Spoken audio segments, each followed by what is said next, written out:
Hello teachers, welcome to Kurnool teachers academy. ఈరోజు TET divisional test సిరీస్లో భాగంగా test 1 maths question paper explanation చూద్దామండి. ముందుగా మనం మొదటి క్వశ్చన్ చూసినట్లయితే 75,23,468 సంఖ్యలో 5 యొక్క స్థాన విలువ ముఖ విలువల మధ్య భేదం ఎంత అని క్వశ్చన్ అడుగుతున్నాడు. క్వశ్చన్ ఇంగ్లీష్ లో చూద్దాం. The difference between the place value and face value of 5 in 75,23,468. So ఇలాంటి క్వశ్చన్ మనము ప్రీవియస్ క్వశ్చన్ పేపర్ లో చాలా సార్లు చూస్తూ ఉంటాం కదండి. Very simple and important concept.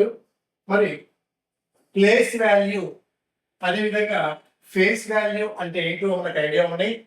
Place value అంటే ఒక డిజిట్ కి దాని పొజిషన్ వల్ల వచ్చేటువంటి వాల్యూ.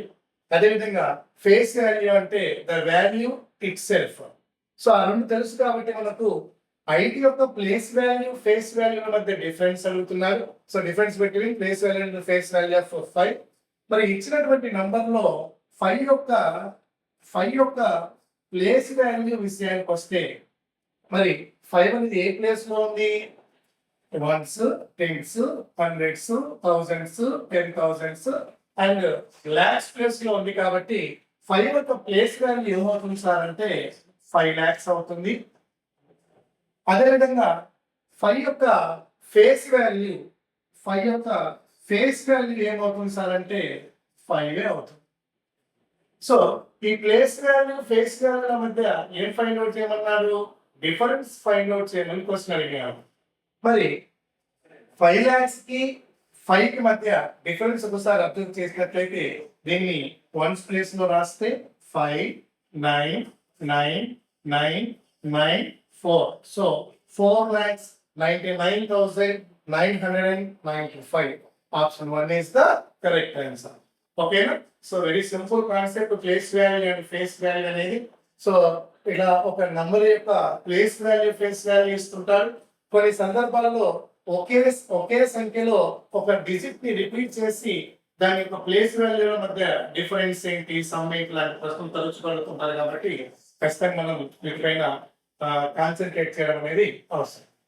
తర్వాత సెకండ్ క్వశ్చన్ తీసాను. మరి సెకండ్ క్వశ్చన్ ఏమంటున్నాడు? అంతర్జాతీయ సంఖ్యామానంలో ఒక 8 అంకెల సంఖ్య ఏ స్థానంతో ప్రారంభమవుతుంది? An 8-digit number starts with dash place in the international system.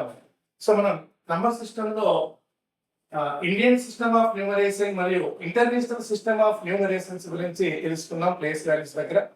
మరి 8th ప్లేస్ లో ఇంటర్నేషనల్ సిస్టమ్ లో ఏ ప్లేస్ ఉంటుందో ఫైండ్ అవుట్ చేయడానికి క్వశ్చన్ అడుగుతా ఉన్నాడు. మరి 1, 2, 3, 4, 5, 6, 7. సో 8-digit నంబర్ అనుకుంటే ఇంటర్నేషనల్ సిస్టమ్ లో ప్లేస్ వాల్యూస్ అబ్జర్వ్ చేస్తే units, tens, hundreds, thousands, 10,000s, 100,000s, తర్వాత millions, 10 millions. So 8th digit అనేది 10 millions తో స్టార్ట్ అవ్వడం జరుగుతాం. ఓకే, సో ఇక్కడ మనం మిలియన్స్ 10 millions వరకు వచ్చాం. తర్వాత ఏముంటుంది అంటే తెలిసిన విషయమే 100 millions ఉంటుంది. ఆ తర్వాత మళ్ళీ బిలియన్స్ అని, 10 billions అని, 100 billions అని, ఆ తర్వాత ట్రిలియన్స్ అని ఉంటాయి. ఓకేనా? So the answer is 4th option. మరి థర్డ్ క్వశ్చన్ ని ఒకసారి అబ్జర్వ్ చేద్దాం. ఏమంటున్నాం అంటే 72 యొక్క కారణాంకాల మొత్తము మరియు దాని విభిన్న ప్రధాన కారణాంకాల మొత్తం మధ్య భేదం ఎంత అని అడుగుతున్నాడు. ఏంటమ్మా క్వశ్చన్ ఏంటి? What is the difference between? So difference find out చేయాలా? వేటికి? Some of all factors of 72 కి, అదేవిధంగా some of all it's distinct prime factors. ఆ రెండింటి యొక్క సమ్స్ మధ్య డిఫరెన్స్ ఫైండ్ అవుట్ చేయమని మన ప్రశ్న. మరి 72 యొక్క some of factors find out చేయాలన్నా, అదేవిధంగా distinct prime factors find out చేయాలన్నా, లేదా నంబర్ ఆఫ్ ఫ్యాక్టర్స్ నేను క్వశ్చన్ అడిగినా కూడా మనం ఏం చేస్తామో తెలుసు కదండి. ఇచ్చినటువంటి నంబర్ ను ప్రైమ్ ఫ్యాక్టర్స్ గా డివైడ్ చేస్తాం. మరి 72ని ప్రైమ్ ఫ్యాక్టర్స్ గా డివైడ్ చేస్తే 236 280 2 9s 3 3s. So 72 is nothing but 2 power 3 into 3 power. So ఇలా రాసుకోగలిగితే వాడు ఈ ఈ ఈ కారణాంకాలపై ఎలాంటి ప్రశ్నలైనా మనం ఆన్సర్ చేయొచ్చు. మరి 2³ 3² అనేటువంటి మల్టిప్లికేషన్ తో 72 రాయొచ్చు. కాబట్టి ఇక్కడ విభిన్న డిస్టింక్ట్ ప్రైమ్ ఫ్యాక్టర్స్ ఏంటివేంటి ఉన్నాయి? 2 and 3. So the some of distinct prime factors అన్నారు కాబట్టి so some of distinct prime factors అంటే విభిన్న ప్రధాన కారణాంకాలు మనకు 2 వచ్చాయి, 2 మరియు 3 అనేటివి. వాటి మొత్తం ఎంత అంటే 5. తర్వాత ఈ 72 యొక్క కారణాంకాల మొత్తం సమ్ ఆఫ్ ఆల్ ఫ్యాక్టర్స్ అంటున్నారు. మరి 72 యొక్క కారణాంకాల మొత్తం కనుక్కోవడానికి మనం షార్ట్ కట్ ఎలా తీసుకుంటామండి? సో ఇక్కడ 2 అనేది కనిపించింది కాబట్టి 2 పవర్ 0తో మొదలు పెట్టుకొని ఎంత వరకైతే మనకు ఎక్స్పోనెంట్ ఉందో అక్కడ వరకు రాసేస్తాం. పవర్ ఎంత వరకు అయితే ఉందో అక్కడ వరకు రాసేస్తాం. ఇంటూ ఇక్కడ నాకు 3 కూడా ఉంది కాబట్టి 3 పవర్ 0తో మొదలుపెట్టి అప్ టు ఇక్కడ 3² ఉంది కాబట్టి అప్ టు 3² వరకు రాస్తాం. ఇన్ కేస్ ఇక్కడ ఇంకా కాంబినేషన్ ఆఫ్ 5 కూడా వచ్చింటే సేమ్ టు సేమ్ 5 0తో మొదలుపెట్టి అక్కడ పవర్ ఎంత అయితే ఉందో అంతవరకు రాస్తూ పోవాలి. సో ఈ ప్రాసెస్ అనేది ఒక సంఖ్య యొక్క కారణాంకాల మొత్తం కనుక్కోవడానికి ఉపయోగిస్తున్నటువంటి ప్రాసెస్. ఓకేనా? So some of factors of A numbers find out చేయాలనుకున్నప్పుడు మనం ఈ విధమైనటువంటి ప్రాసెస్ ని ఫాలో అవ్వాల్సి ఉంటుంది. మరి వీటి యొక్క వాల్యూస్ ఒకసారి చూస్తే అందరికి తెలుసు, anything to the power of 0 is equal to 1. మరి 2 పవర్ 1 ఎంత అంటే 2, 2² ఎంత అంటే 4, 2³ ఎంత అంటే 8. అదేవిధంగా 3 పవర్ 0 అంటే 1 అని తెలుసు, 3 పవర్ 1 అంటే 3, 3² అంటే 9. ఓకే, సో సింప్లిఫై చేస్తే 1 + 2 3, 3 + 4 7 and 7 + 8 15 into 1 + 3 4, 4 + 9 13.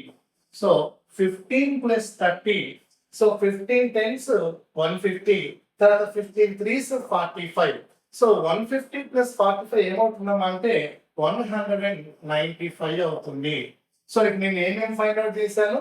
విభిన్న ప్రధాన కారణాంకాల మొత్తాన్ని డిస్టింక్ట్ ప్రైమ్ ఫ్యాక్టర్ యొక్క సమ్ని, అదేవిధంగా కారణాంకాల మొత్తాన్ని రెండింటిని ఫైండ్ అవుట్ చేశాను. మరి ఇప్పుడు ఏమంటున్నాడు? What is the question given? వాటి మధ్య డిఫరెన్స్ ఫైండ్ అవుట్ చేయమని, ఈ రెండింటి మధ్య డిఫరెన్స్ ఫైండ్ అవుట్ చేయమన్నారు. కాబట్టి మరి 195 కి 5 కి మధ్య డిఫరెన్స్ ఏమవుతుంది సార్ అంటే 190 అవుతుంది. ఓకేనా?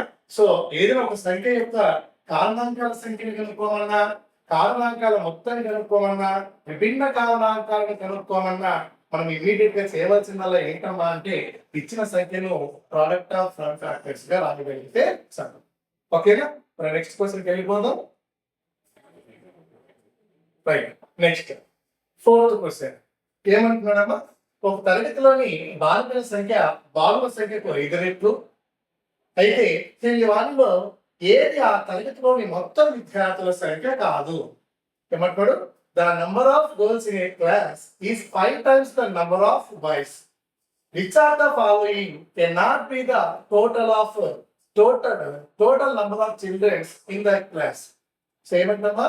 The number of girls in a class is 5 times the number of boys.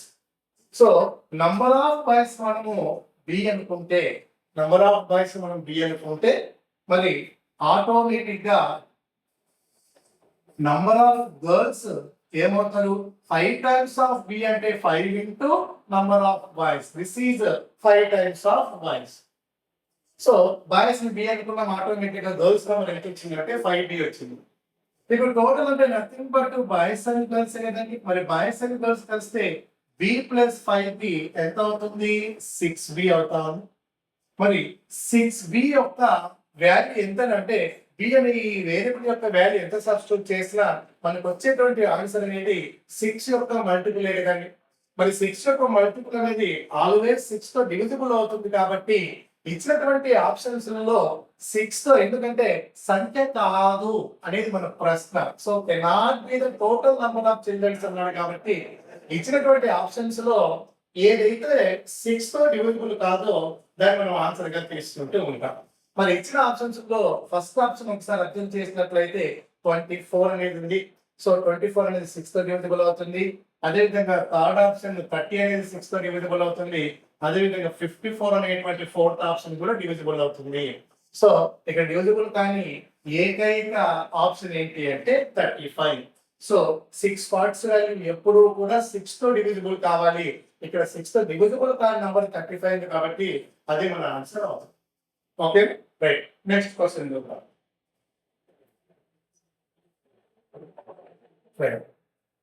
ఏమంటున్నాడు?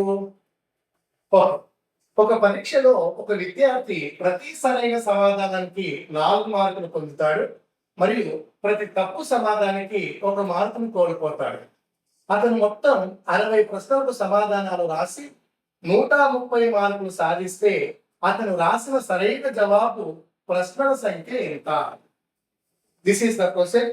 మరి ఈ టైప్ ఆఫ్ క్వశ్చన్ కి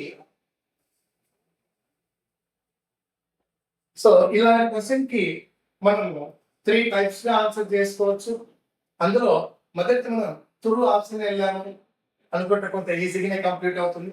ఒకవేళ ఆప్షన్ వెళ్ళకపోతే ఇంకొక మెథడ్, అలా కాకపోతే ఈక్వేషన్ ఇట్లా 3 టైప్స్ గా ఆన్సర్ చేసుకోవచ్చు. అందులో త్రూ ఆప్షన్ ఒకసారి మనం అబ్జర్వ్ చేస్తే ఫస్ట్ ఆప్షన్ లో ఏమంటున్నాడు? 30 అంటున్నాడు. క్వశ్చన్ ఏమంటున్నాడు? ఏ student score 4 marks for every correct answer and loses 1 mark for every wrong answer. The total attempts వచ్చేసి 60% and secure 130 marks. So the number of questions answered correctly. So answered correctly questions మనం ఇప్పుడు find out చేయాలి. మనము first option లో ఉన్నటువంటి 30ని ఒకవేళ correct answer గా తీసుకుంటే ఇట్ మీన్స్ అతను కరెక్ట్ గా చేసినటువంటి క్వశ్చన్స్ 30 అనుకుంటే ఆటోమేటిక్ గా రాంగ్ గా చేసినటువంటి క్వశ్చన్స్ ఎన్ని అవుతాయి? 30 అవుతాయి. ఎందుకు? టోటల్ క్వశ్చన్స్ 60 కాబట్టి. మరి 30 క్వశ్చన్స్ కి కరెక్ట్ గా ఆన్సర్ చేస్తే he will get 120. Why? Because 4 marks కదండి. ఒక కరెక్ట్ ఆన్సర్ కి 4 మార్క్స్ కాబట్టి 30 into 4 120 మార్క్స్. మరి 30 రాంగ్ చేశారు కాబట్టి ఒక్కో రాంగ్ కి ఒక్కో మార్క్ లాస్ అవుతాడు కాబట్టి 30 మార్క్స్ అనేటివి మైనస్ అవుతాయి. అప్పుడు టోటల్ గా అతను ఎంత సెక్యూర్ చేయగలడంటే ఓన్లీ 90 మార్క్స్ మాత్రమే స్కోర్ చేయగలడు. But as per question he got 130 marks. It means 30 is the wrong answer. Come to second question. What is the second option? What is the second option? 35. So ఒకవేళ అతను correct గా చేసినటువంటి answers 35 అనుకుంటే automatic గా అతను wrong చేసినటువంటి questions ఎన్ని అవుతాయి అంటే 25 అవుతాయి. ఎందుకు సార్ అంటే టోటల్ క్వశ్చన్స్ 60 కాబట్టి. మరి 35 క్వశ్చన్స్ కి అతను కరెక్ట్ గా ఆన్సర్ చేస్తే he will get 140. ఒక క్వశ్చన్ కి 4 మార్క్స్ చొప్పున 35 క్వశ్చన్స్ కి 140 స్కోర్ చేస్తాడు. మరి 25 రాంగ్ చేశారు కాబట్టి క్వశ్చన్ కి 1 మార్క్ చొప్పున -25 కూడా అతనికి రావడం జరుగుతుంది. మరి +140 -25 రిజల్ట్ ఏమవుతుంది సార్ అంటే 115. సో మొత్తం మీద అతనికి 115 మార్క్స్ వస్తాయి. ఎప్పుడు? ఇన్ కేస్ అతను as per second option 35 questions కి కరెక్ట్ గా ఆన్సర్ చేసింది. మరి యాజ్ పర్ ప్రాబ్లం మనకు 130 మార్క్స్ అనేటివి స్కోర్ చేయాలి కాబట్టి సెకండ్ ఆప్షన్ కూడా మనకి ఏమవుతుందంటే రాంగ్ ఆన్సర్ అవుతుంది. సో నెక్స్ట్ థర్డ్ ఆప్షన్కి వెళ్ళిపోతాం. మరి థర్డ్ ఆప్షన్ ఏముంది? 38 ఉంది. మరి ఒకవేళ కరెక్ట్ గా చేసినటువంటి ప్రశ్నల సంఖ్య 38 అనుకుంటే ఆటోమేటిక్ గా రాంగ్ చేసినటువంటి ప్రశ్నల సంఖ్య 22 అవుతుంది. ఎందుకు సార్ అంటే టోటల్ క్వశ్చన్స్ 60 కాబట్టి. మరి ఒక సరైనటువంటి సమాధానానికి 4 మార్క్స్ కాబట్టి 4 8s are 32, 4 3s are 12, 12 ఒక 3 152 స్కోర్ చేస్తాడు.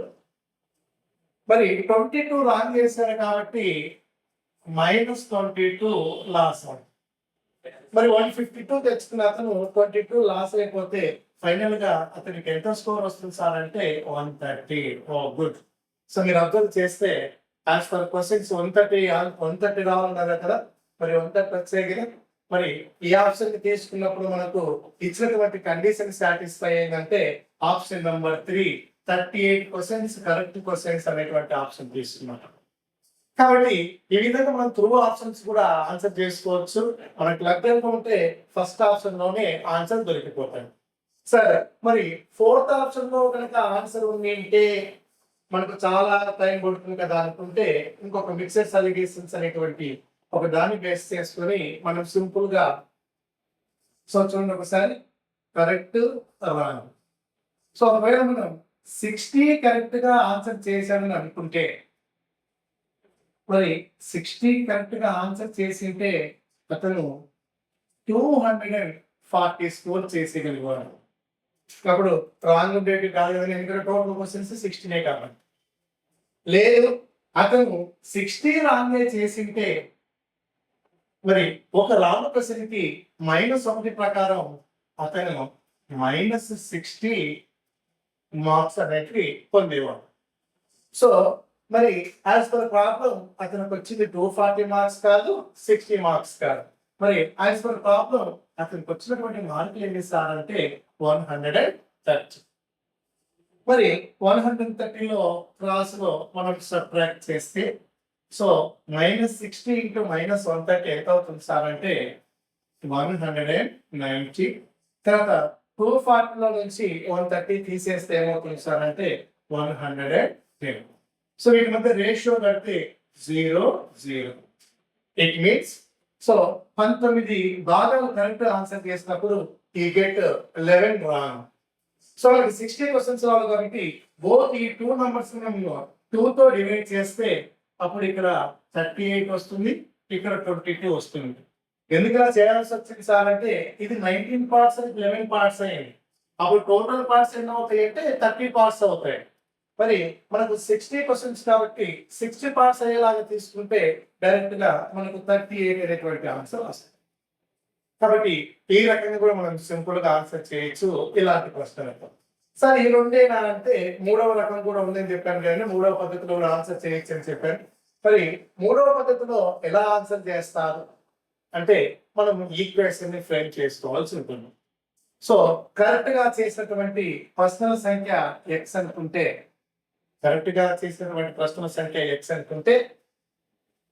రాంగ్ గా చేసినటువంటి ప్రశ్నల సంఖ్య ఏమవుతుంది సార్ అంటే 60 - x అవుతుంది. ఎందుకంటే టోటల్ క్వశ్చన్స్ 60 కాబట్టి.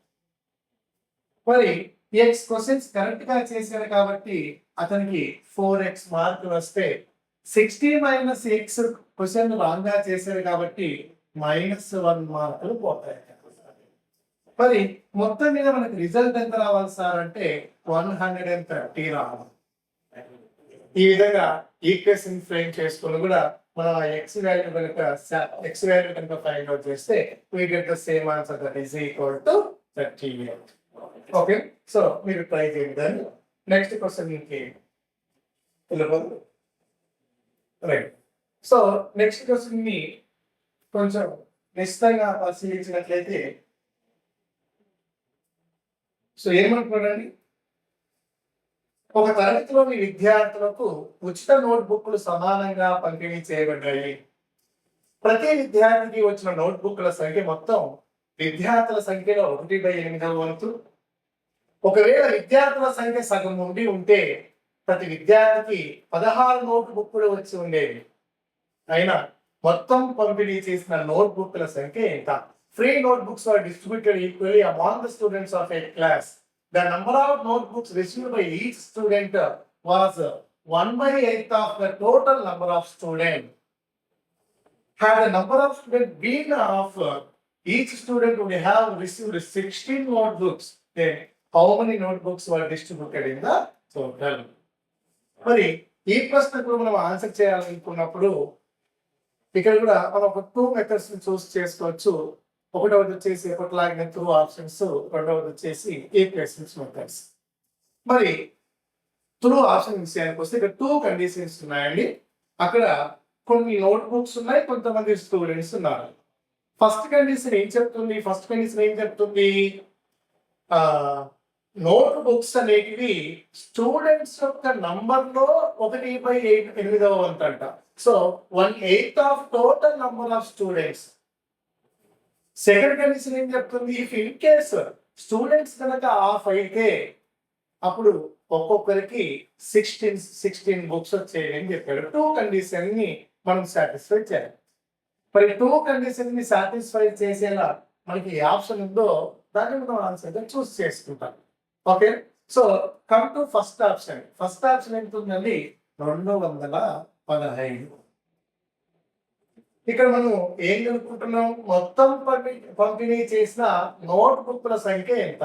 So total number of note books ని ఫైండ్ అవుట్ చేస్తున్నాం. మరి total number of note books 215 అనుకుంటే ఓకే, సో ఆ కండిషన్ నెంబర్ 2 ఏముంది? విద్యార్థుల సంఖ్య సగం అయినప్పుడు ఒక్కో విద్యార్థికి 16 బుక్స్ వచ్చేవంట. మరి ఒక్కో విద్యార్థికి 16 బుక్స్ వచ్చాయి అంటే టోటల్ బుక్స్ ని 16 తో డివైడ్ చేస్తే అప్పుడు 16 16 తర్వాత ఎంత మిగులుతుంది? 5 మిగిలి 55 అవుతుంది. 16 తో 55 అనేది క్యాన్సిల్ అవుతుందా అంటే అంటే 215 ని మనం 16 గా డివైడ్ చేయలేం అక్కడ ఉన్నటువంటి స్టూడెంట్స్. అదే మనము సెకండ్ ఆప్షన్ విషయానికి వద్దాం. సెకండ్ ఆప్షన్ లో ఏమన్నాడు? టోటల్ నోట్ బుక్స్ 512 అన్నాడు. మరి ఈ టోటల్ నోట్ బుక్స్ ని హాఫ్ ఆఫ్ ద స్టూడెంట్స్ కి అంటే ఫుల్ స్ట్రెంత్ కాకుండా ఒకవేళ హాఫ్ ఆఫ్ ద స్ట్రెంత్ కనుక ఉంటే వాళ్ళకి డిస్ట్రిబ్యూట్ చేసినప్పుడు ఒక్కొక్కరికి 16 బుక్స్ వచ్చాయంట. మరి ఒక్కొక్కరికి 16 బుక్స్ వచ్చాయంటే అక్కడ ఎంతమంది స్టూడెంట్స్ ఉన్నారో ఒకసారి అబ్జర్వ్ చేయండి. చూస్తే so 16 1s, 16 3s are 48, 16 2s are 32. So 32 students ఎప్పుడు ఫుల్ స్ట్రెంత్ కాదు. ఒకవేళ సెకండ్ కండిషన్ ఏమంటున్నాడు? ఒకవేళ విద్యార్థుల సంఖ్య సగం ఉంటే అప్పుడు ఒక్కో విద్యార్థికి 16 నోట్ బుక్స్ వచ్చేవంట. సో ఒక్కో విద్యార్థికి 16 బుక్స్ ఎప్పుడు వస్తాయి అంటే 32 స్టూడెంట్స్ ఉన్నప్పుడు. సో 32 స్టూడెంట్స్ ఉన్నప్పుడు మనకు ఒక్కో విద్యార్థికి 16 బుక్స్ వచ్చాయి. మరి ఈ 32 అనేది ఏదైతే ఉందో అది ఎప్పుడు as per second condition it is the half of the total strength. మరి half of the total strength 32 అయితే అప్పుడు టోటల్ స్ట్రెంత్ ఎంత అవుతుంది? 64. సో మొత్తం విద్యార్థుల సంఖ్య 64. మరి మొత్తం విద్యార్థుల సంఖ్య 64. ఇక్కడితో దీని ఆన్సర్ గా పెట్టేస్తామా అంటే నో, మనం ఫస్ట్ కండిషన్ కూడా సాటిస్ఫై చేయాలి.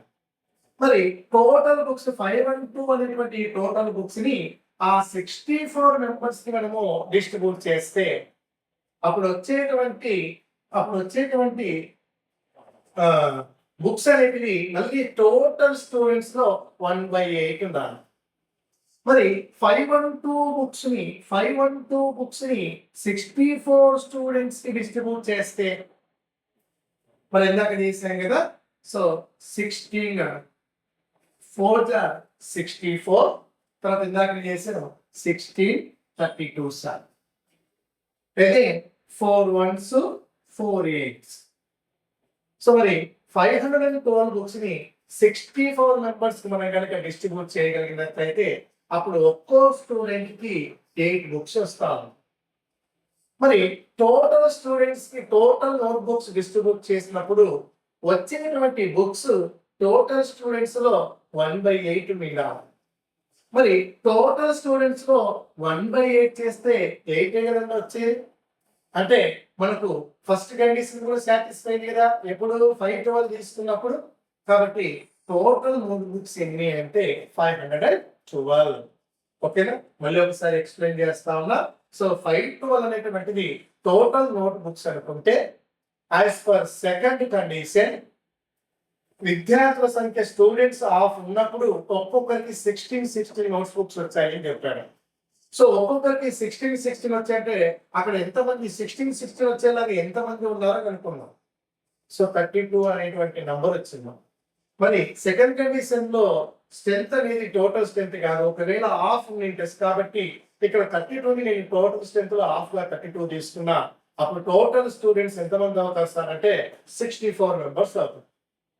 మరి ఈ టోటల్ 64 కి అవే 512 నోట్ బుక్స్ డిస్ట్రిబ్యూట్ చేసినప్పుడు ఒక్కొక్కరికి వచ్చేటువంటి నోట్ బుక్స్ ఏవైతే ఉన్నాయో అవి ఏం కావాలా, టోటల్ స్ట్రెంత్ లో 1/8 కావాలి. మరి టోటల్ స్ట్రెంత్ అంటే 64, అందులో 1/8 అంటే 64/8 దట్ ఈస్ ఈక్వల్ టు 8. నిజానికి మనం డిస్ట్రిబ్యూట్ చేసిన ఒక్కొక్కరికి 8 కదండి, కాబట్టి ద ఆన్సర్ ఈస్ 512. ఈ రకంగా మనం త్రూ ఆప్షన్స్ కనుక వెళ్తే మిగిలిన మెథడ్ తో పోలిస్తే కొంచెం ఈజీగా ఆన్సర్ చేసుకోవచ్చు.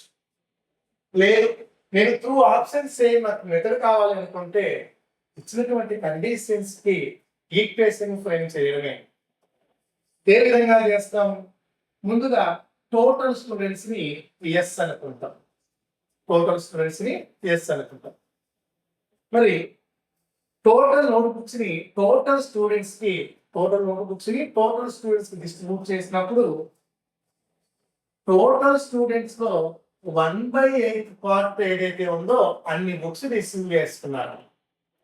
సో ఇదేమో టోటల్ నెంబర్ ఆఫ్ స్టూడెంట్స్, ఇదేమో ఒక్కో స్టూడెంట్ కి వచ్చినటువంటి బుక్స్. మరి లెక్క ప్రకారం టోటల్ నోట్ బుక్స్ అంటే ఒక్కో స్టూడెంట్ కి ఎన్ని వచ్చాయి into total number of students, that is S²/A. So దీన్ని ఈక్వేషన్ నెంబర్ 1 అనుకుంటాం. మరి కండిషన్ నెంబర్ 2 ఏం చెప్పింది, ఇన్ కేస్ విద్యార్థుల సంఖ్యను సగం చేస్తే అప్పుడు ఒక్కొక్కరికి 16 నోట్బుక్స్ వచ్చేవి అని చెప్పాడు. So this is the number of students and this is the number of books students got.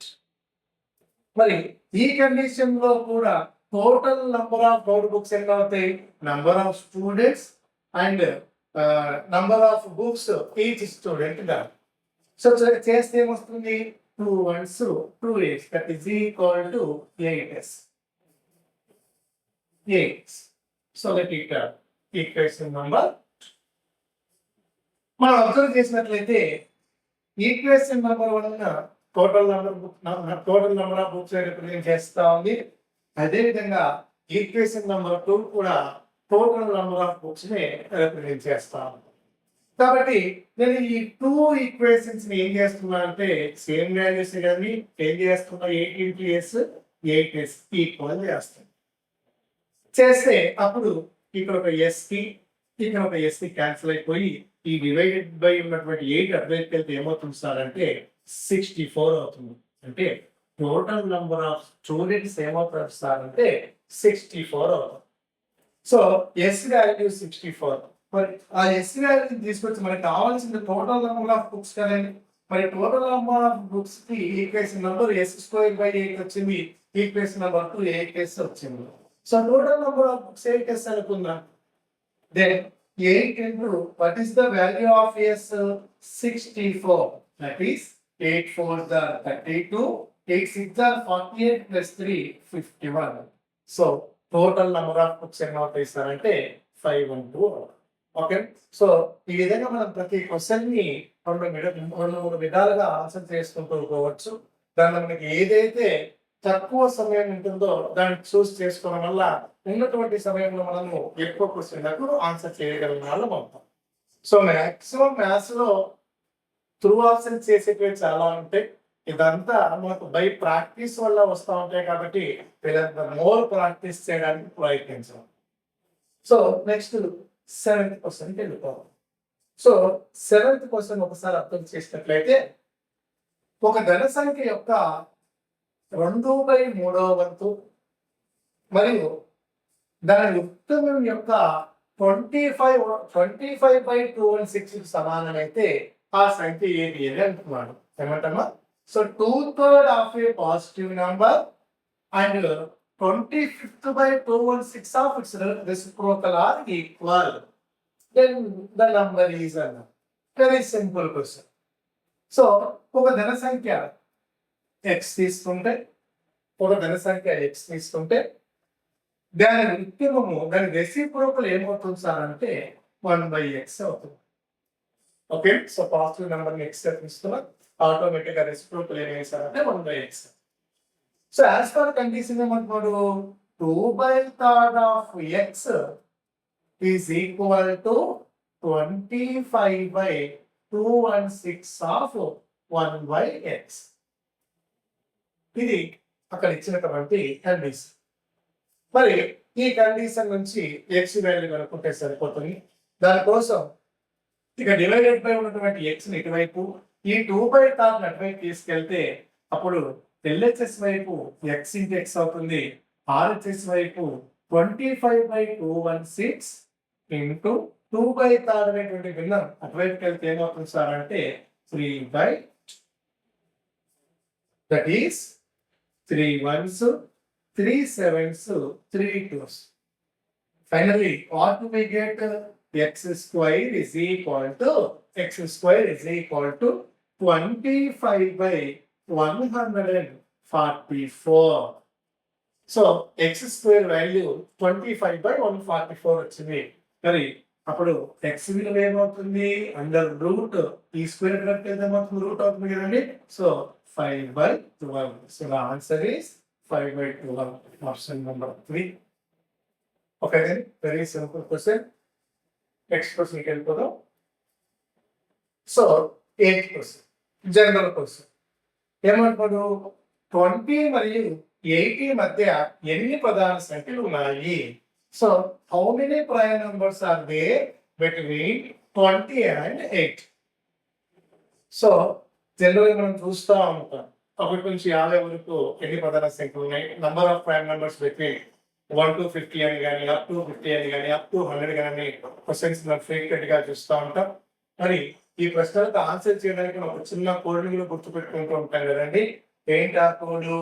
బీడీలో కానీ బీబీసీలో కానీ, రెండు న్యూస్ ఛానల్స్ అని బీడీలో కానీ బీబీసీలో కానీ పని చేయాలి అంటే బీబీసీలో బిఏ చేసి ఉండాలి అనేటువంటి ఒక కోడ్ కనుక మనం గుర్తు పెట్టుకోగలిగితే మరి 1 నుంచి 100 వరకు గల ప్రధాన సంఖ్యను కనుక్కోవడాన్ని ఈజీ అవుతాం. మరి ఇక్కడ డి అంటే 4 అని, బి అంటే 2 అని, సి అంటే 3 అని, ఈ విధంగా ఆల్ఫాబెట్ యొక్క నంబర్స్. అదేవిధంగా మొదటిది 1 to 10 అని, రెండవది 11 to 20, మూడవది 21 to 30 మధ్యలో ఉన్నటువంటి ప్రైమ్ నంబర్స్ ఇండికేట్ చేస్తున్నటువంటి విషయం గుర్తు పెట్టుకోగలిగితే మనకి ఏమనుకోండి ఇప్పుడు 20 మరియు 80 మధ్యలో. ఇక 20 అనేది మనకు ప్రైమ్ నెంబర్ కాదు కాబట్టి ఇక్కడ వరకు అవసరం లేదు.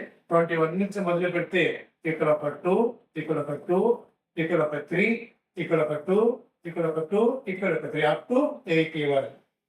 సో ఇది 81 to 90, ఇది 91 to 100. సో మొత్తంగా 2 + 2 4, 4 + 3 7, 7 + 2 9, 9 + 2 11, 11 + 3 14. సో టోటల్ ప్రైమ్ నంబర్స్ ఎన్ని ఉన్నాయి సార్ అంటే 20కి 80కి మధ్యలో 14 ప్రైమ్ నంబర్స్ ఉన్నాయి. ఓకే, సో ఈ కోడ్ గుర్తుపెట్టుకోవడం కోసం ప్రయత్నం చేయండి. Next 9th question. మరి 9th క్వశ్చన్ ఏమనుకోండి 6, y పరస్పర సంఖ్యల జత అని. సో సాపేక్ష ప్రధాన సంఖ్యలు అంటాం లేదా పరస్పర ప్రధాన సంఖ్యలు అని పిలుస్తాం. సో 6, y పరస్పర సంఖ్యల జత. y అనేది 20 కంటే ఎక్కువ కానీ సహజ సంఖ్య అయితే ఇక్కడ y కి ఎన్ని విలువలు సాధ్యం అవుతాయని ఉంటుంది నాకు తెలుసుకోవచ్చు. సో y కి ఎన్ని విలువలు సాధ్యం అవుతాయి? 6, y is a pair of co-prime numbers where y is a natural number not greater than 20. Then how many possible values of y are there? మరి 6, y అనేది co-prime numbers యొక్క పేరు. మరి co-prime numbers లేదా రిలేటివ్ ప్రైమ్ నెంబర్స్ తెలుగులో పరస్పర ప్రధాన సంఖ్యలు లేదా సాపేక్ష ప్రధాన సంఖ్యలు అంటుంటారు. మరి వాటి మీనింగ్ ఏంటి అంటే ఏమైనా రెండు సంఖ్యలు తీసుకున్నప్పుడు ఆ రెండు సంఖ్యలకు గరిష్టంగా ఒకటికి మించి కారణాంకాలు, ఆ ఒకటి కూడా ఏమై ఉంటుంది సార్ అంటే ఒకటే ఉంటుంది. సో గరిష్టంగా ఒకటికి మించి కారణాంకాలు లేకపోతే ఆ సంఖ్యను మనం ఏమంటాం సార్ అంటే పరస్పర ప్రధాన సంఖ్యలు అంటాం. మరి ఇక్కడ 6 తో y జత చేయడం జరిగింది. మరి 6 కి y రిలేషన్ చూసే ముందు 6 మనం 2 into 3 గా రాసుకోవచ్చు కదండి. మరి 6 2 into 3 గా రాసుకోవచ్చు కాబట్టి 2 తో 3 తో మల్టిప్లై డివిజబుల్ అయ్యే ప్రతిది 6 తో కూడా అవుతుంది.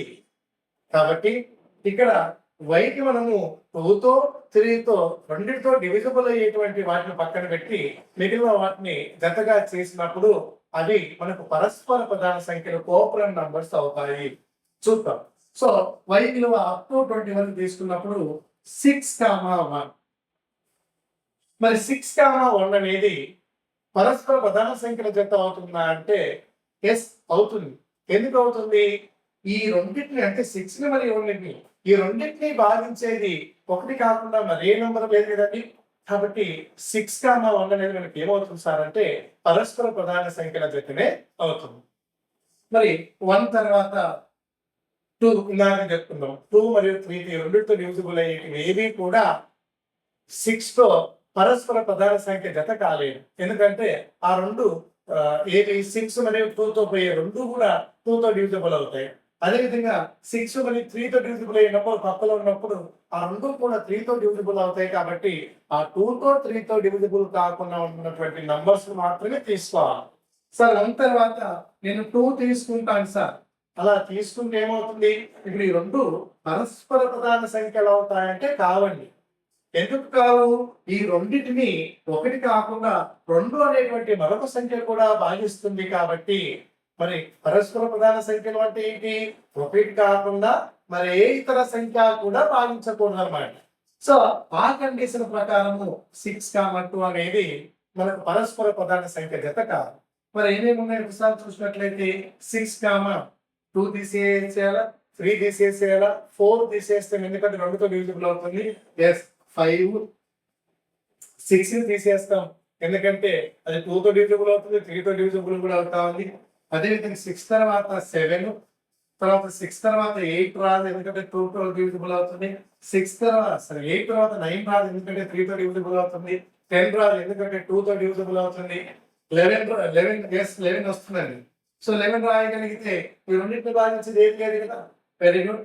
నెక్స్ట్ పేజ్ 6 తో 11 తర్వాత 12 రాయకూడదు ఎందుకంటే 2 తో డివిజిబుల్ అవుతాయి రెండు, లేదా 3 తో డివిజిబుల్ అవుతాయి. మన పేరుకి ఏ నెంబర్ తో డివిజిబుల్ లేకుండా చేయాలి. అప్పుడే మనం వాటిని పరస్పర ప్రధాన సంఖ్యలు అంటాం. కాబట్టి 12 13 అనేది కూడా మనకు పేరు అవుతుంది. అదేవిధంగా 16 తో 14 అనేది పేరు గారు 2 తో డివిజిబుల్ అవుతుంది. 15 అనేది 3 తో డివిజిబుల్ అవుతుంది. 16 2 తో డివిజిబుల్ అవుతుంది. 17 పేరు అవుతుంది. నెక్స్ట్ 18 2 తో డివిజిబుల్ అవుతుంది, 3 తో డివిజిబుల్ అవుతుంది కాబట్టి కాదు. నెక్స్ట్ 19 దేనితో డివిజిబుల్ కాదు కాబట్టి 19 కూడా పేరు అవుతుంది. 20 అనేది 2 తో డివిజిబుల్ అవుతుంది. సో 6 కి పేరు మనం 1 2 3 4 5 6 7 విలువలకు సాధనయ్యేటట్టు చూస్తాం. కాబట్టి అప్పుడు మన ఆన్సర్ ఏమవుతుంది సార్ అంటే సెకండ్ ఆప్షన్ ఆన్సర్ అవుతుంది. ఓకే, అర్థమైంది అనుకుంటున్నా. పరస్పర ప్రధాన సంఖ్యలు అంటే అక్కడ ఉన్నటువంటి ఆ సంఖ్యలను ఒకటి తప్ప మరి ఏ ఇతర సంఖ్య భాగించకూడదు. No other then 1 is not divisible by given pair. Okay fine. Next question. మరి 10th క్వశ్చన్ లో క్రింది వానిలో ఏ సంఖ్యలు 36 చేత పూర్తిగా భాగించబడతాయి? So, which are the following numbers are completely divisible by 36? So, divisibility rule అనేటువంటి టాపిక్ మీద అనేటువంటి ప్రశ్న. మరి మన దగ్గర 36 యొక్క డివిజిబిలిటీ రూల్ ఉందా అంటే నేర్చుకునే ఉన్నాం. 11 కంటే పెద్దవైనటువంటి సంఖ్యలను పరస్పర ప్రధాన సంఖ్య లబ్ధంగా రాయగలిగితే ఆ రెండింటితో పోయేటువంటి ప్రతి సంఖ్య ఆ ఇచ్చినటువంటి దత్త సంఖ్యతో కూడా పోతా ఉంది. ఇట్ మీన్స్ ఇప్పుడు మనం 36 అనేటువంటి ఈ సంఖ్యను రెండు పరస్పర ప్రధాన సంఖ్యలు లబ్ధంగా రాయగలిగితే రాయొచ్చు అంటే ఎస్. పరస్పర ప్రధాన సంఖ్యలు కనే కాదు, పరస్పర ప్రధాన సంఖ్యలే కాకుండా వేరే రకంగా కూడా రాయొచ్చు. ఫర్ ఎగ్జాంపుల్ 1 into 36, తర్వాత 2 into 18, తర్వాత 3 into 12, ఇట్లా చాలా వాటి లబ్ధాలుగా రాయొచ్చు. అయితే మనం తీసుకున్నటువంటి పేరు పరస్పర ప్రధాన సంఖ్యలుగా ఉండేటట్లు మరి 36 మనము 4 into 9, 4ని 9 రెండింటిని భాగించే సంఖ్య ఏది లేదు కదండి. కాబట్టి 4 9 లబ్ధంగా రాయొచ్చు. కాబట్టి 4 and 9 ఈ రెండింటితో భాగించబడేటువంటి ప్రతి సంఖ్య కూడా 36 చేత భాగించబడుతుంది. మరి 4 యొక్క డివిజిబిలిటీ రూల్ చెక్ చేసినట్లయితే ఏదైనా ఒక నంబర్ 4 తో డివిజిబుల్ కావాలి అంటే లాస్ట్ 2 డిజిట్స్ ఏవైతే ఉన్నాయో ఆ వాల్యూ 4 తో డివిజిబుల్ కావాలి. మరి అర్థం చేస్తే ఎస్ 44 4 తో డివిజిబుల్ అవుతుంది, 4 1s 4 7s 4 తో డివిజిబుల్ అవుతుంది, 4 4s 16 4 తో డివిజిబుల్ అవుతుంది, 4 8s 32 4 తో డివిజిబుల్ అవుతుంది. సో 4 యొక్క డివిజిబిలిటీ రూల్ ప్రకారము 4 ఆప్షన్లు సరైనవే. మరి 9 తో ఒకసారి అర్థం చూస్తే మరి 9 యొక్క డివిజిబిలిటీ మనకి ఏం చేస్తుంది? డిజిట్ సమ్ అంటాం, తెలుగులో అంకమూలం అంటాం. ఒక సంఖ్య 9 చేత భాగించబడాలి అంటే ఆ సంఖ్యలోని అంకెల మొత్తం 9 చేత భాగించబడాలి. మరి ఇక్కడ అబ్జర్వ్ చేసినట్లయితే ఫస్ట్ ఆప్షన్ 9తో భాగించబడుతుందా లేదా అనేటువంటి విషయానికి వస్తే ఇక్కడ డిజిట్ సమ్ చూద్దాం ఒకసారి. 1 + 4 + 3 + 2 + 4 + 4 చూసినట్లయితే 1 + 4 7, 1 + 4 5, 5 + 3 8, 8 + 2 10, 10 + 4 14, 14 + 4 18. కాబట్టి ఇది 4 and 9 రెండింటితో భాగించబడింది. కాబట్టి ఇది 36 చేత కూడా భాగించబడుతుంది. రిమైనింగ్ ఆప్షన్స్ ఒకసారి చెక్ చేస్తే సో 1 + 4 5, 5 + 3 8, 8 + 2 10, 10 + 6 16, 16 + 8 24 వస్తుంది. సో 24 అంటే నథింగ్ బట్ మళ్ళీ 2 + 4 6 వస్తుంది. సో వచ్చినటువంటి సమ్ ఏదైతే ఉందో 24 వచ్చింది కదండి. సో దీన్ని టెస్ట్ చేసినా పర్లేదు, లేదా 2 + 4 సింగిల్ డిజిట్ వచ్చేంత వరకు చెక్ చేసినా పర్లేదు. సో 24 అనేది 9 తో డివిజిబుల్ కాదు కాబట్టి ఈ నెంబర్ కూడా 9 తో డివిజిబుల్ కాదు. సో ఇక్కడ విషయానికి వచ్చినట్లయితే 1 + 4 5, 5 + 5 10, 10 ఒక 12 18. సో ఇది కూడా మనకు 18 అంటే నథింగ్ బట్ 18 అంటే 9 తో పోయేది, ఇట్లా 4 తో పోయి 9 తో పోయింది కాబట్టి అది కూడా 36 తో డివిజిబుల్ అవుతుంది. తర్వాత 1 + 4 5, 5 + 5 10, 10 + 1 11, 11 + 3 14, 14 + 2 16. సో దీని టోటల్ 60 వచ్చింది కాబట్టి ఇది 9 తో పోదు. కాబట్టి మనకు ఉన్నటువంటి ఆప్షన్స్ ని ఒకసారి అబ్జర్వ్ చేసినప్పుడు 4 మరియు 9 రెండింటితో పోయేటువంటి సంఖ్యలు 2 వచ్చాయి. అలా 2 వస్తాయి కాబట్టి మనం ఒకసారి ఆప్షన్స్ అబ్జర్వ్ చేయండి.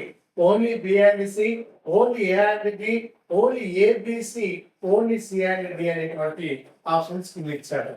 మరి మనం అబ్జర్వ్ చేసినట్లయితే okay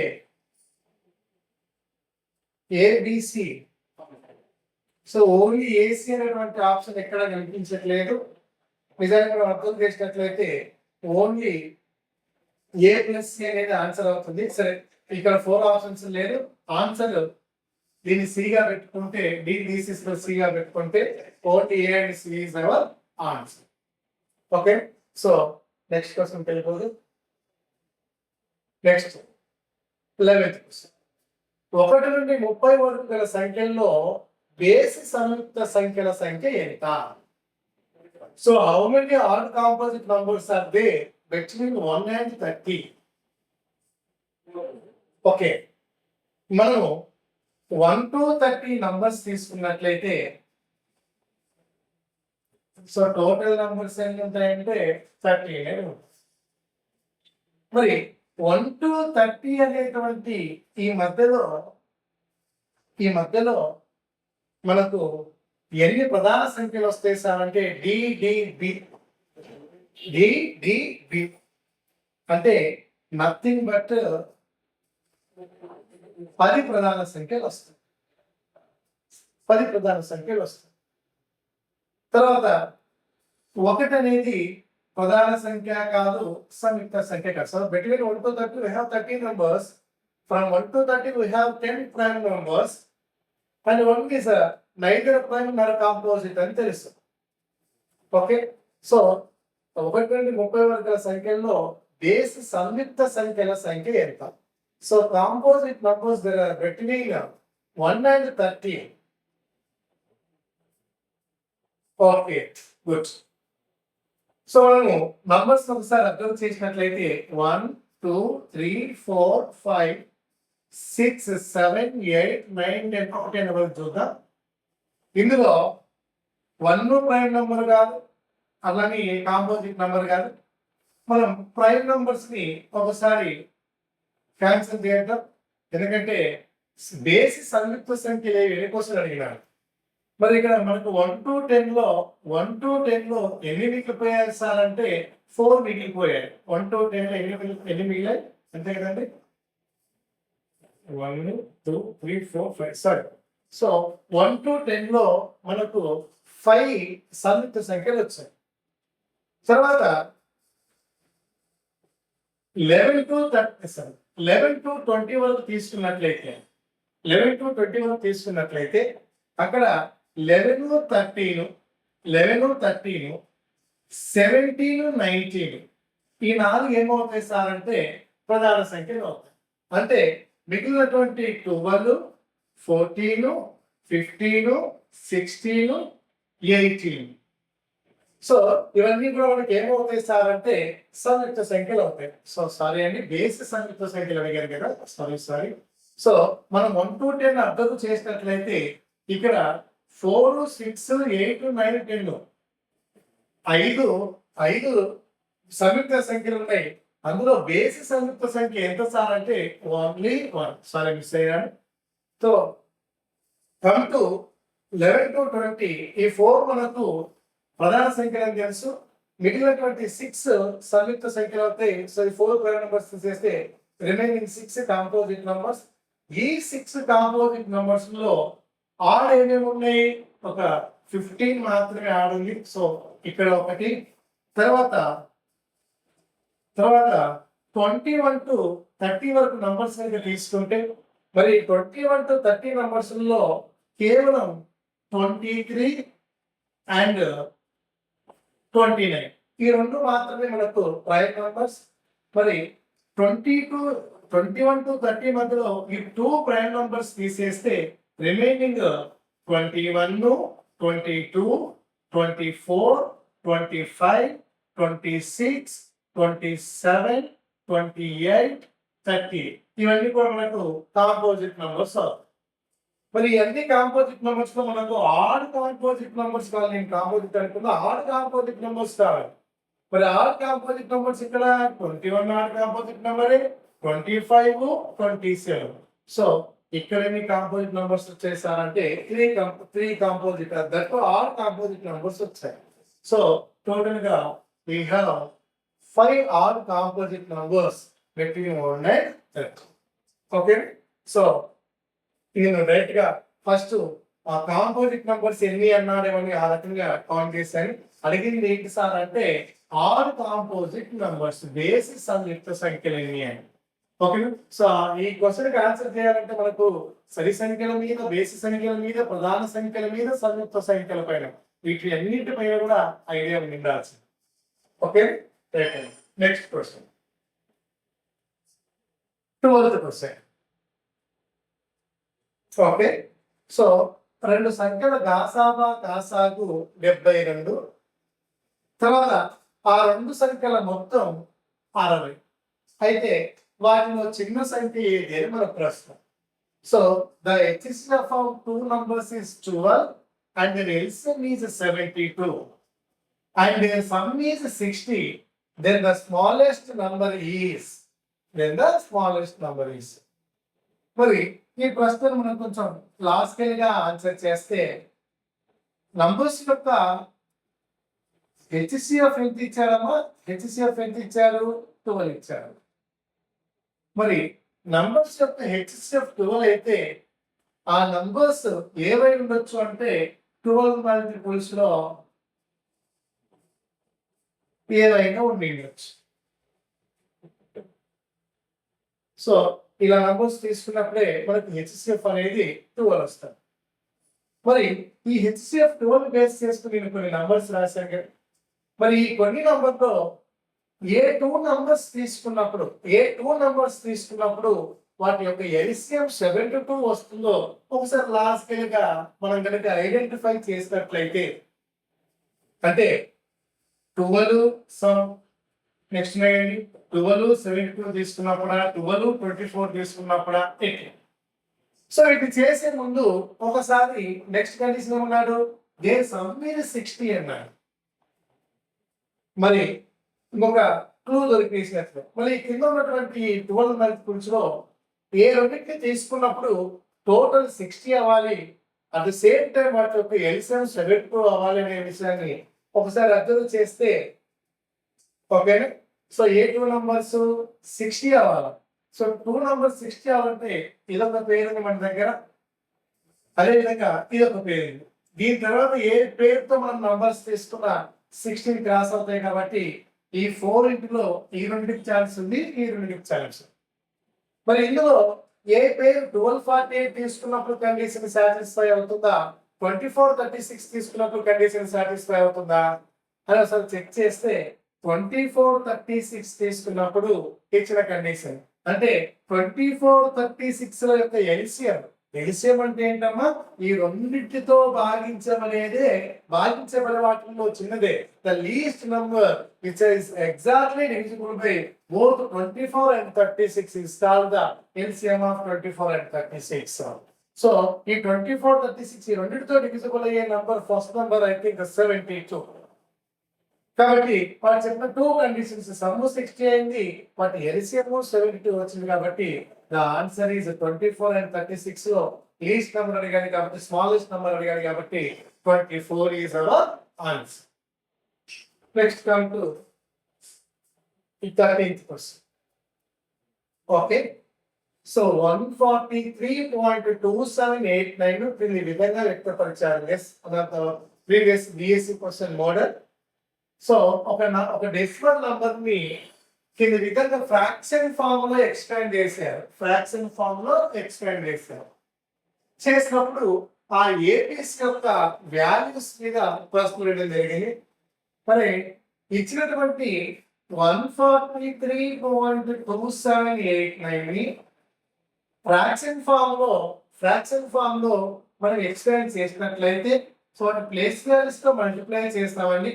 So that is 1 into 100, 100 plus 40 plus 3 plus place values decimal numbers lo. This is 10th place, this is 100th place, this is 1000th place. Okay na? So దాన్ని మనము భిన్నంగా ఎలా రాస్తాం, 2/10 plus 7/100 plus 8/1000 plus 9/10,000. So దశాంశము, శతాంశము, సహస్రాంశము, దశ సహస్రాంశం కింద ఇది ఇచ్చినటువంటి దశాంశ భిన్నం యొక్క ఎక్స్పాన్షన్ ఫార్మ్. మరి ఈ ఎక్స్పాన్షన్ ఫార్మ్ లో ఏమంటున్నాడు, 2 కింద ఉన్నటువంటి దాన్ని ఏగా, 7 కింద ఉన్నటువంటి దాన్ని బిగా, అంటే this is A, this is B, this is C and this is బిగా రాసి A plus B plus C plus D ఎంత అనుకోసం అడుగుతున్నాడు. మరి వాటన్నిటిని యాడ్ చేస్తే 10, 100, 1000, 10,000 యాడ్ చేస్తే ఎంత వస్తుందని 0, 1, 1, 1, 1. So 4 ones 0. That is second option is our answer. Come to next question. Oh, good. Then what we do, 1216 minus 32d is equal to 3d అయితే d విలువ ఎంత? If 1216 minus 32d is equal to 3d, then find the value of d.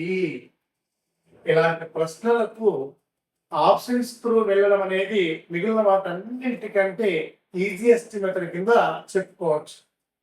మరి ఏమంటున్నారండి, 1216 లో నుంచి ఇది ఒక 3 digit number 3 to d. ఇక్కడ d అనేది ఒక సింగిల్ డిజిట్ అన్నమాట. 3 to d ని తీసివేస్తే మనకు DDD అనేటువంటి 3 డిజిట్ నంబర్ అంటే సేమ్ నంబర్ చెప్పారు కదండి. వేరే DDD is the 3 digit number which is identically digits identical digits అని. మరి ఉన్నటువంటి ఆప్షన్స్ లో ఏ ఆప్షన్ మనం D ప్లస్ లో సబ్స్టిట్యూట్ చేసినప్పుడు ఈ ఇచ్చినటువంటి కండిషన్ సాటిస్ఫై అవుతుందో దట్ ఈస్ అవర్ ఆన్సర్. మనకు ఆప్షన్ నెంబర్ 1 ఏమంటున్నాడు 6 అంటున్నాడు. మరి డి వాల్యూని మనం 6 గా తీసుకుంటే అప్పుడు ఇది కూడా డి కాబట్టి ఇక్కడ కూడా ఏం రావాలా 6 రావాలి. మరి నిజానికి 6 లో నుంచి 6 తీసేస్తే 6 వస్తుందా అండి? రాదు కదా. కాబట్టి ఆప్షన్ నెంబర్ 1 6 అనేది మన ఆన్సర్. మరి ఆప్షన్ నెంబర్ 2 డి వాల్యూ 8 గా తీసుకుంటే అంటే ఇది 8 గా తీసుకుంటే ఇక్కడ 8 రావాలి ఆటోమేటిక్ గా, ఇక్కడ కూడా 8 రావాలి. మనం చెక్ చేద్దాం. ఇలా 6 ని చెక్ చేసినప్పుడు 8 ని చెక్ చేద్దాం. చెక్ చేస్తే 6 లో 8 ఉంది కాబట్టి ఇక్కడ నుంచి మనం తీసుకుంటే 16 అవుతుంది. 16 లో 8 అయితే ఏమొచ్చింది 8. Very good. ఇక్కడ 0 ఇక్కడ 1 వస్తే 10 అవుతుంది. 10 లో 3 వెళ్తే 8. ఇక్కడ 1 11 లో నుంచి 3 వెళ్తే 8. సో డి విలువని 8 గా సబ్స్టిట్యూట్ చేసినప్పుడు కండిషన్ సాటిస్ఫై అయింది కాబట్టి ద వాల్యూ ఆఫ్ డి వచ్చేసి ఎంత అవుతుంది సార్ అంటే 8 అవుతుంది. నెక్స్ట్ ఏమంటున్నాడు?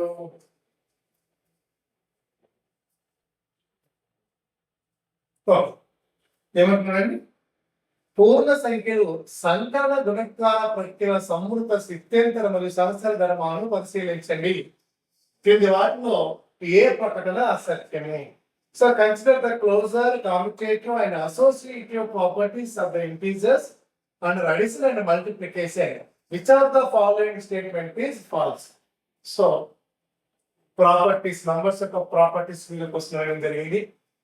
సో క్లోజర్ ప్రాపర్టీ అంటే ఏంటి, కామ్యుటేటివ్ ప్రాపర్టీ అంటే ఏంటి, అసోసియేటివ్ ప్రాపర్టీ అంటే ఏంటి, సమృద్ధ ధర్మము, అదేవిధంగా సిద్ధాంతర ధర్మము, అదేవిధంగా సహచర ధర్మం అంటే ఏంటి? ముందు అది తెలుసుకోగలిగితే మిగిలిన వాటిగా ఆన్సర్ చేస్తాం. First of all closure. మరి ఏవైనా సరే ఇంటీజర్స్ కావచ్చు, న్యాచురల్ నంబర్స్ కావచ్చు, హోల్ నంబర్స్ కావచ్చు, రేషనల్ నంబర్స్ కావచ్చు, ఏవైనా సరే క్లోజర్ ప్రాపర్టీని సాటిస్ఫై చేయాలి అంటే ఇక్కడ మనం ఇంటీజర్స్ తీసుకున్నాం కాబట్టి so operations on 2 integers must be a integer, then integer satisfied the closure property. అంటే ఏమంటున్నాను? ఏవైనా మనం పూర్ణ సంఖ్యలు తీసుకున్నప్పుడు ఆ పూర్ణ సంఖ్యల మీద ఈ 4 చతుర్విధ ఈ చతుర్విధ ప్రక్రియలు ఏవైతే ఉన్నాయో plus minus into divided by ఆ 4కి మనం పరీక్షించినప్పుడు వచ్చేటువంటి రిజల్ట్ కూడా తిరిగి మళ్ళీ పూర్ణ సంఖ్యనే అవుతే అప్పుడు అది సమృద్ధ ధర్మాన్ని పాటించినట్టు.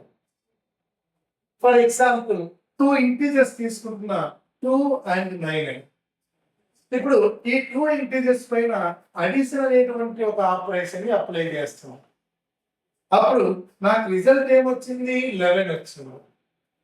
అంటే నేను తీసుకున్న 2 ఇంటీజర్సే, నా రిజల్ట్ కూడా ఇంటీజరే. ఇట్ మీన్స్ ఇంటీజర్స్